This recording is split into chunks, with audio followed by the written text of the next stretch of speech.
Isura y'113 yitiriwe igitondo yahishuriwe Maka, igizwe n'imirongo 5.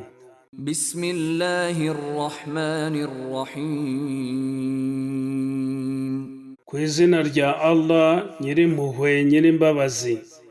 Qul a'udhu birabbil falaq. Uvuga uti niragije Allah Nyagasani w'umuseke, Min sharri ma khalaq.